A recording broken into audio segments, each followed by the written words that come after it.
في الفيديو ده هنحول الفصل الأول فيزياء من عقدة للعبة، لأني هتبع طريقة منظمة تحول مستوى الفيزياء لمستوى عالي. الفصل الأول هو أكبر فصل في المنهج وأهم فصل لأنه مبني عليه الفيزياء الكهربية. الفيزياء الكهربية عليها 42 درجة ونص من 60. هو بس عليه 8 درجات ونص بس. هو أساس الفيزياء الكهربية، إنه الأساس بتاع باقي الفصول. السلسلة دي هتكون أجزاء كتيرة، وده هيكون الجزء الأول. هنعمل ايه بكل اختصار؟ هنحول الفيزياء للعبة، وعلشان نعمل كده الموضوع مش سهل. بس استنى شوية قبل ما نبدأ نعمل برميل شاي كده على السريع. تعال معايا. طبعا هوريك طريقة أخفاها عنك محترفين الشاي، يعني حرفيا طريقة رهيبة.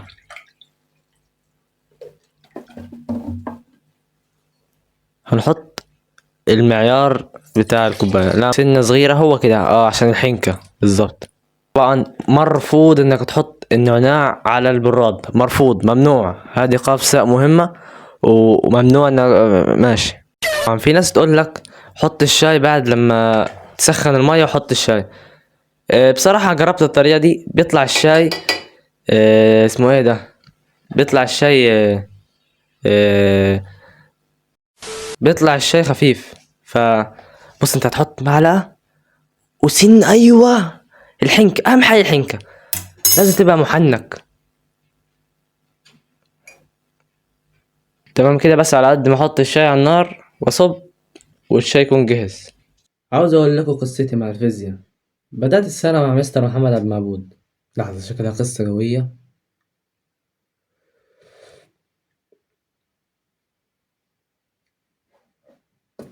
المهم، كنت بفهم مع مستر محمد عبد المعبود وكله تمام، بس حسيت ان المحاضرات طويلة بزيادة، وحسيت ان انا مش حابب نظام المنصة بتاع تقسيم الفيديوهات، وموضوع انه المحاضرة ليها وقت معين انها تتقفل. الموضوع ده حرفيا كان بيخنقني، انه بس دوست على المحاضرة اسبوع غير كده يعني هتتقفل. مش تتقفل ومش لأ، عندك 3 مرات تعمل مد للمحاضرة، فاهم؟ لو راحوا عليك تقريبا تضطر تدفع تمن المحاضرة تاني. وكذا حاجة خلتني أسيب مستر محمد عبد المعبود. وأنا مش جاي أقولك سيب مستر محمد عبد المعبود لو بتاخد معاه، أنا جاي أقولك خليك مع المدرس اللي أنت تفهم منه وتكون مستريح معاه وبتحب المادة معاه. أهم حاجة بتحب المادة، لأنه حرفيا المدرس هو اللي بيخليك تحب المادة أو ما تحبهاش، على حسب بقى أنت المدرس ده بتحبه ولا لا، أنت فاهم. والمهم قلت انا من بداية قانون للدوائر المغلقة، يعني انا اخدت توصيل المقاومات مع مستر محمد عبد المعبود. المحاضرات الطويلة خلتني اني محلش كتير، يعني انا كل درس كنت بحل عليه تقريبا 15 او 20 سؤال بالكتير يعني. وده السبب اللي خلاني مع اتخنق من الفيزياء، احس ان انا مش عارف احل الفيزياء صعبة. المهم قعدت ادور على مدرس لحد ما قلت بس هو مستر محمود مجدي. المهم رحت لمستر محمود مجدي وعجبني خالص الشرح بتاعه حرفيا كرييتيف. الشرح بتاعه عامل زي كده مستر خالد، بس يعني هما اصلا صحاب. المحاضرة يعني ساعة ونص، في محاضرات ساعة وربع، في محاضرات 70 دقيقة، يعني الموضوع لذيذ خالص. ده كشرح يعني ساعة ونص كشرح، اما كحل ما شاء الله بحل كم اسئلة لو راجل خلص الواجب. يعني كده مش اقل من 100 سؤال على المحاضرة، ودي فيزياء. يعني شوف السؤال بياخد منك قد ايه، دي فيزياء، ف100 سؤال على الفيزياء دي يعني بياخد وقت كتير. وهقول لك تاني برضو، انا مش جاي اقول لك خد مع مستر محمود مجدي، انا جاي اقول لك خليك مع المدرس اللي بتحب المادة منه وبتفهم منه، عشان محدش يطلع له في التعليقات مستر محمد عبد المعبود بيفهم. انا عارف والله مستر محمد عبد المعبود ده من احسن مدرسين، ده بيطلع اوائل الجمهورية. انا مش بقول ان الراجل مش كويس، انا بقول ان الراجل جامد، بس مهما يعني كان مدرس جامد، الفهم ده يعني حرفيا نعمة. الفهم ده يعني مهما كان المدرس كل الناس بيروحوا له أحسن مدرس في العالم، في ناس مش هتفهم منه، في ناس مش هتحب طريقة الشرح بتاعته، في ناس هتختلف. فيعني لولا اختلاف الأذواق لبارت السلع. وأنا الفترة اللي فاتت قاعد ببدل في مدرسين لحد بس ما لقيت أحسن مدرس بالنسبة لي في كل مادة. وعرفت حاجة مهمة خالص، إنه مش عشان المدرس ده الناس كلها بتروح له فانا اروح معاه. في مدرسين كله بيروح لهم بيكونوا مدرسين حلوين، يعني مدرسين فعلا بيفهموا، يعني ناس كتير بيروحوا لهم وفعلا بيفهموا، وممكن انت نفسك ما تفهمش منه. بس هي دي الفكرة عاوز اوصلها عشان هي محدش يقول مستر محمد عبد المعبود احسن مستر محمد عبد المعبود احسن واحد وكل حاجة، بس يعني انا حاسس ان انا مش حابب النظام بتاعه فخلاص انت فاهم بقى خلاص. انا بدأت مع مستر محمود مجدي، اشتركت في كورس الشهر التاني. كورس الشهر التاني محتوى على المحاضرة الخامسة والستة والسبعة والورشة، مش عارف تقريبا او المحاضرة الثامنة كمان، او لا مش عارف. المهم خلينا نشرب شاي،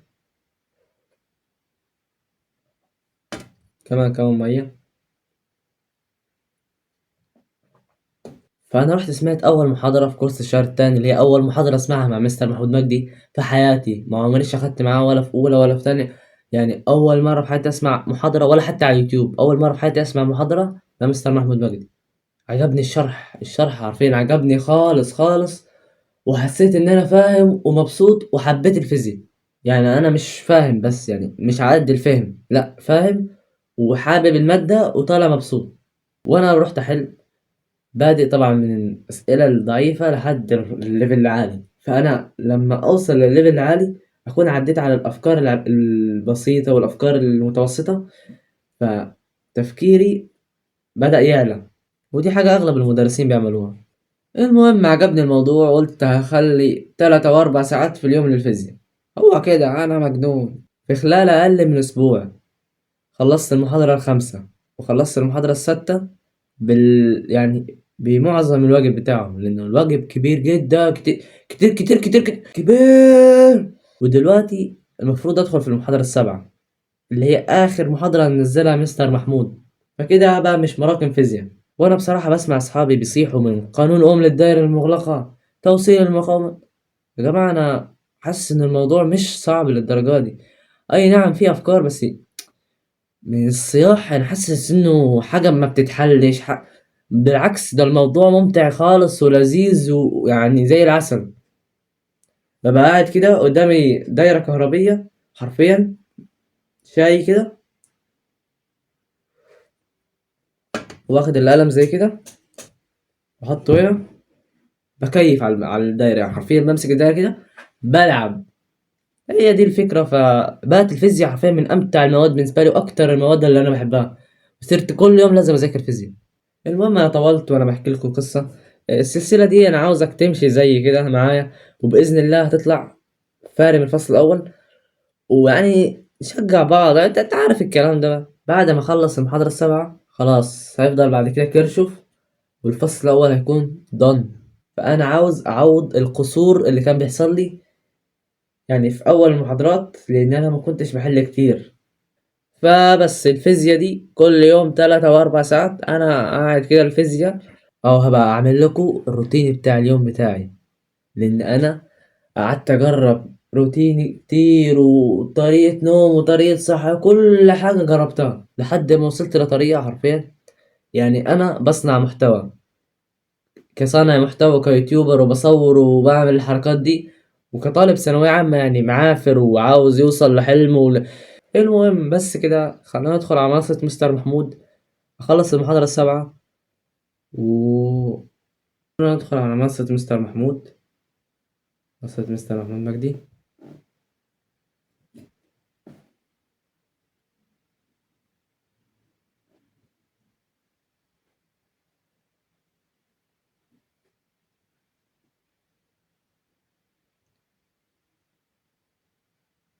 طبعا يا جماعة ندخل على كورس الشهر التاني. أنا بدأت معاهم من كورس الشهر التاني. انزل يا باشا، انزل انزل، أيوة هي دي المحاضرة السابعة، شرح سمارت بورد. شوف قد ايه، شوف قد ايه، شوف قد ايه. محاضرة ساعة وتلت، حلو خالص، يعني حرفيا ساعة وتلت، الدنيا زي اللوز. تمام، هخلص المحاضرة وارجع وهنتكلم شوية عن أنا هعمل ايه في الفيديوهات الجاية ان شاء الله، لانه دي اول فيديو من السلسلة. وان شاء الله كده عاوز تفاعلكم على السلسلة دي عشان نكمل. لسه في اخر السلسلة هندخل شامل مستر محمود مجدي على الفصل الاول، لسه في حركات، اصبر بس. عاوزك بس تدعمني بلايك عشان نستمر، ولو ما حطيتش اشتراك اشترك وبس. طبعا خلصت المحاضرة والساعة حاليا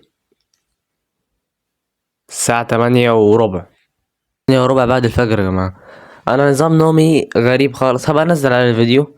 بس اهم حاجة ان انا بصلي الفجر ومستريح خالص مع النظام ده. طبعا ده الجزء الاول وخلصت كده، خلاص قانون ام الدوائر المغلقة.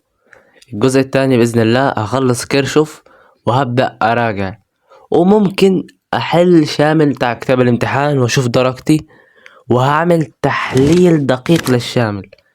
يعني ايه تحليل دقيق؟ يعني همسك كل غلطة وأشوف نقاط ضعفي وأعرف فين المشكلة عندي وأروح فاهم، أحلل الأخطاء. وهتكلم عن الموضوع ده بالتفصيل لما نوصل إن شاء الله للجزء التاني. طب هو إمتى ينزل الجزء التاني؟ لما مستر محمود ينزل كيرشوف، وكمان كام يوم كده بإذن الله ينزل كيرشوف، وهصور إن شاء الله وأخلص. يعني أخلص كيرشوف وأبدأ أراجع على الفصل، كل ده هصوره في الجزء التاني، وممكن أدخل شامل بتاع كتاب الامتحان، معرفش. طبعا يا جماعة ما ننساش الكروت دي بتاعت الإنجليزي، إنجليش شاوي. أنا مش عايز أحرق أكتر من كده، يعني هيكون في فكرة فيديو رهيبة عن الكروت دي. اهم حاجه اتاكد انك مفعل الجرس عشان يوصلك اشعار باي فيديو جديد. اوه يا جماعه، انتبهت، انا استغربت ازاي الساعه 8 وات. انا لسه مصلي الفجر من تلت ساعه حرفيا، الساعه 8 ازاي؟ تلات الساعه دي الساعه دي متاخره. هظبطها. طبعا انا خلاص يعني المفروض اروح انام الحين، فتصبحوا على خير.